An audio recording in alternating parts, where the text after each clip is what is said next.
Hey folks, this is Vince with Dad's Gaming Addiction, and today we're going to quickly review Aliens Fireteam Elite. This is a game that you can find on Steam for about $40.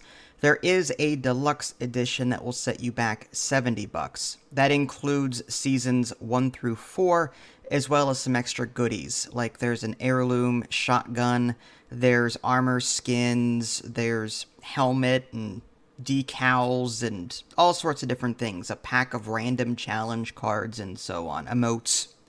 So if you end up playing this game a lot, you may want to take a look at the deluxe edition. I may actually upgrade to said deluxe edition at some point. The only thing stopping me right now is that there's very little information as to what will be included in the upcoming seasons. I've had several games, release deluxe editions, and then the DLCs for them are crap. Like, for example, Far Cry has a history of releasing core games that are really good, but then, you buy into the season pass, and then, some of the DLCs and the bonus stuff that you get with the season pass is just laughable. So I'm kind of biding my time to see if I can get more information as far as what's going to be included in these future seasons. But anywho, what is Fireteam Elite? Well, Aliens Fireteam Elite is a cooperative game similar to that of, say, Left 4 Dead, in the sense that you and a team will go into a map and just try and get from point A to point B while mowing down tons of enemies. Now, there are special enemy types in this game. For example, when you're trying to get through a mission that includes xenomorphs, you've got a ton of xenomorph aliens that will swarm you. However, there are special alien types that you'll encounter from time to time. There's a prowler, for example, that will sort of sit in the shadows, and then when someone passes by, it'll pounce on them, similar to that of the hunter from Left 4 Dead. You've got these exploding xenomorphs that will do a ton of damage to you if they die in your vicinity because they blow up. There's a tank-like, it's called a warrior, but it's like a tank that takes a ton of damage and will just get up in your face and try and just take you down. There's also a drone which will pop in from time to time, jump on someone, do some damage, and then run away into a vent and then come back later. So you'll be contending with these special types of aliens while you're just handling these regular xenomorphs. In addition to xenomorphs, there's a couple of other enemy types that you'll be encountering. There are synths in this game. Not all missions in this game have synths in them or xenomorphs in them, but typically it's a xenomorph thing. But anyway, you'll encounter some missions with synths in them. They do damage from range, so there is a cover system similar to that of, say, Mass Effect, where you can duck behind something, pop out, shoot, duck back. You can also just left-click fire, and you'll sort of hang your gun over the side or over the top of your cover and just shoot blindly. That's kind of cool. It's not very accurate, but it's a cool little effect that they've got going. So you will be shooting things that do fire from range from time to time. There's also special synths that you'll encounter, like synths with riot shields, or synths that explode, or working Joes that just come at you with a wrench or whatever and just try and do damage to you at melee range. So there's a couple of new enemy types there. There's also some mutated stuff that you'll see further on I don't want to spoil for you. I've gotten through all of the campaign missions. There are a total of 4 different campaigns and 3 different missions per campaign. So you're looking at roughly 12 missions total. Once you beat that, there is a horde mode that is just survive for as long as possible, and I think every 10 waves you're given the option to quit and keep your rewards, that kind of thing. There's also tactical opportunities. There's daily quests that you can do, as well as weekly quests. They might include things like kill 300 xenomorphs, or kill 30 working Joes, or there's just random things. The weekly stuff is a bit more involved. Eliminate so many of this hard to find, like, pathogen stalkers. A quick note about that, if I had to complain about this game while I'm on the subject, a lot of these weeklies are bugged, meaning that you'll go in, kill these pathogen stalkers, and then you don't get credit for them.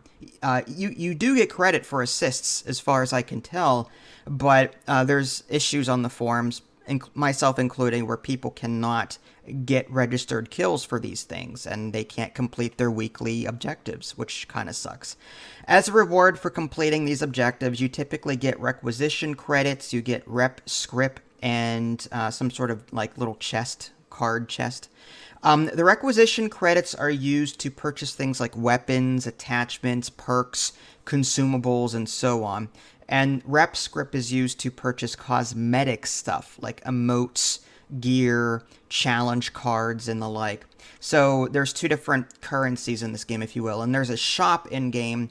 Like you're in between missions, you're at this hangar, and you can go to the shop and buy things. So you can spend your requisition credits and your rep script on various things.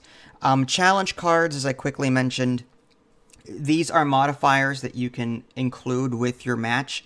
They are one-offs, so once you use a challenge card, you lose it. But these challenge cards might be like, okay, it increases the cooldown of your special abilities, but you get 2.5 times the credits that you normally would, or you get some kind of special reward for making it slightly harder.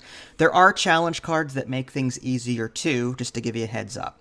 But again, these are one-off things that you can enable whenever you're picking a mission. As far as the different classes in the game, there are 6 classes, 5 of which are available in the beginning, 1 of which is only unlockable once you beat the game. You get access to the Gunner, the Demolisher, the Technician, Doc, and Phalanx in the beginning, and then you unlock the Recon class once you beat the game. Each one has different weapon slots. Every class has 2 weapons they can wield, but only of particular types. So, for example, the Recon class can only use rifles and CQW, so close quarter weapon, like a shotgun, for example, or some kind of Uzi or whatnot. The Demolisher, on the other hand, can use both a rifle and a heavy. The Technician can use a handgun and a CQW.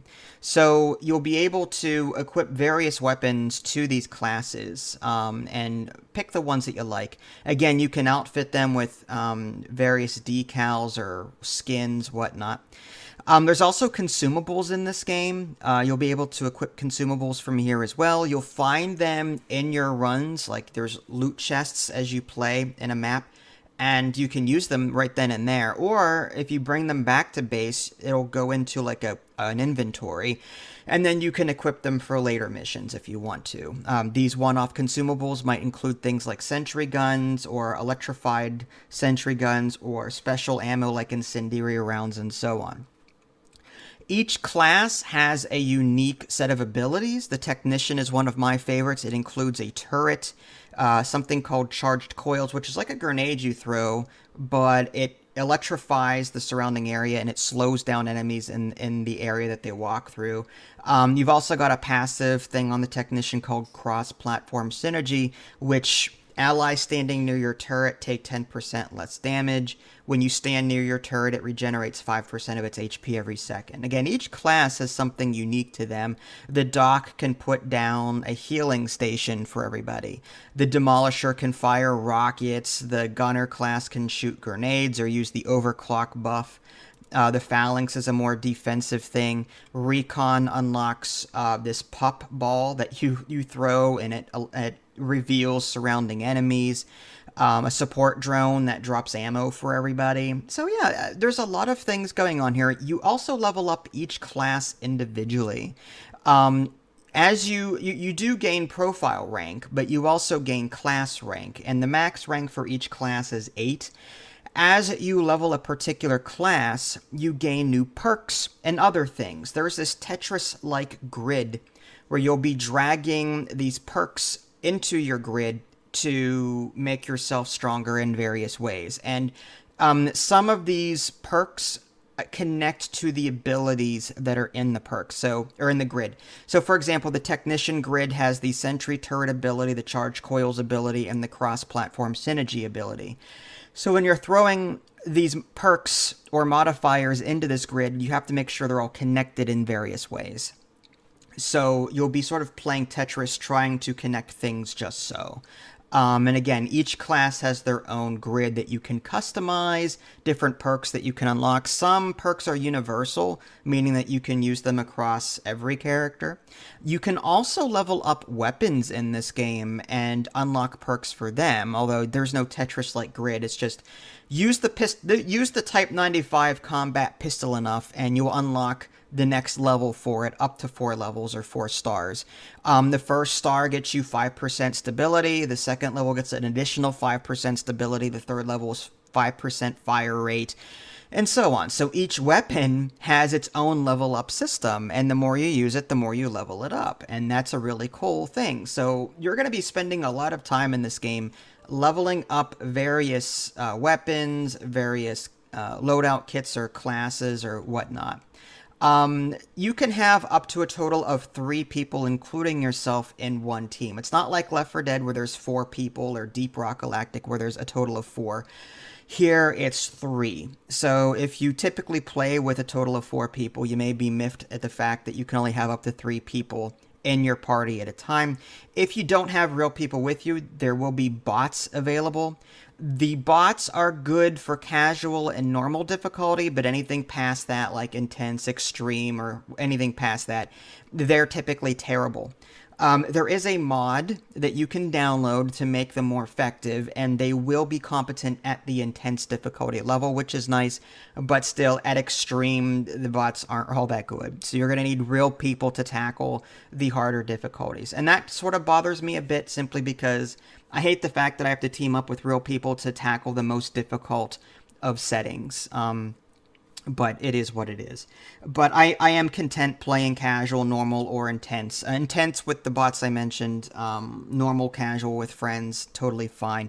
The harder the mission, the better the benefits that you get XP-wise and credit-wise.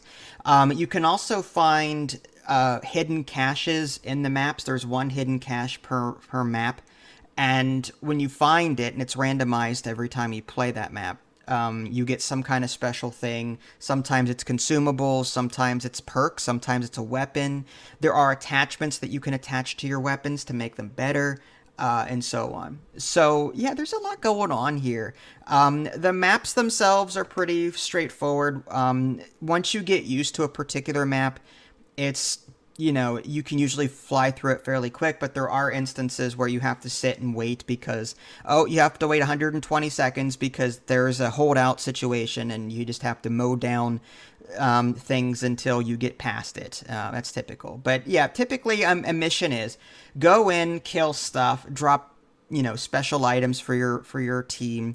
Do this holdout thing, loot the loot chests at this location. You'll get some consumables. There are ammo chests scattered around to where it'll refill your ammo for you. If you can, find the hidden cache to get the special stuffs, and then get to the end of the level, deal with the whatever the end level thing is, and move on to the next level. Again, there's 3 missions per campaign, total of 4 campaigns, tactical opportunities to keep you busy every day, every week, and so on. Horde mode is kind of nice too. Do I recommend this game? Yes. There's a lot of hype surrounding this. I think it's not as perfect as some of the hardcore people will lead you to believe. There are issues, like I said, with the whole weekly challenges being bugged to where you can't register your kills. I mean, that's a huge issue.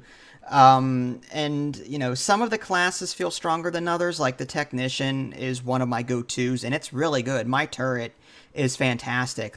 You can actually modify your turret to go from shooting regular bullets to flame, or there's like a sniper modifier that you can add to it. It's slow to fire, but really powerful.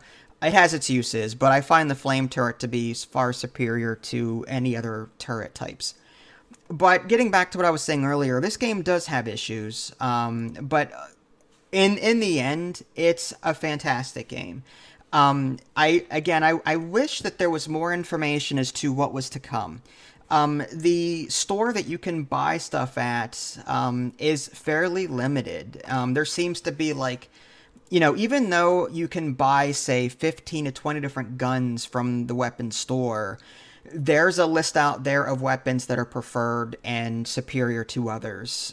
For example, there's like this Eva laser hand cannon that you can purchase from the store. It sounds cool. It's also very expensive, close to 10,000 requisition credits, but it's not as good as, say, the Type 95 combat pistol or the Magnum that you get right from the beginning of the game. So I feel like buying these weapons just, I don't feel like I need to unless I'm going for a full 100% gotta have everything kind of thing. So I don't know. I feel like some of these weapons are lackluster. Some of the information just isn't there, like as far as like, okay, seasons 1, what's coming up in season 2, what's coming up in season 3. I'd like some more information as to what's coming up. What new classes are in the works? I want to know more. I want to know more as to what's to come before I invest in, some kind of premium edition. You know what I mean? So aside from those small things, you'll get a lot of playtime out of this. I am one of those people that love to level classes. I love to max level things. I like to become a big, bad, you know what? I like doing that kind of thing. I'm not in this to play with others and make friends. I'm in this to level stuff and become really powerful. You can do that with your bots on casual, normal, and with the mod intense, but you'll have to stick to those difficulties unless you want to play with real people. That's another small complaint. Again, I wish the bots were better all around. And the fact that there's a mod out there should say something. I mean, like, people are making mods to better the AI for your bots. So that should tell the developers, hey, if the general public can make mods to make the game better, then why not make the game better yourselves? What's stopping you from doing that? Why does the modding community have to fix your game for you? You know what I mean? Stuff like that. So better AI bots would have been appreciated to tackle the harder difficulty modes. I do believe there are some loot items that you can only get from the toughest of difficulty modes. So that kind of miffs me a bit. I hate that kind of difficulty wall. Some people may say, well, get good scrub and you'll get it. I mean, there should be a challenge to getting this stuff. And yeah, I agree to some degree. But that being said, you should be able to play it single player and or multiplayer, a mode of your choosing, and unlock all content regardless of what you prefer. I don't feel like I should be forced to play with people to unlock everything.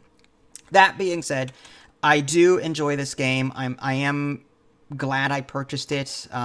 Typically I get press copies. I didn't get one here. I spent my own money, and I am totally happy with my purchase. Totally recommend this one. So check this one out for sure. If you guys haven't already, subscribe to me on Twitch and YouTube. That way you can stay up to date with any new content I'm going to publish. This is Vince. Thanks for watching, and I'll catch you next time.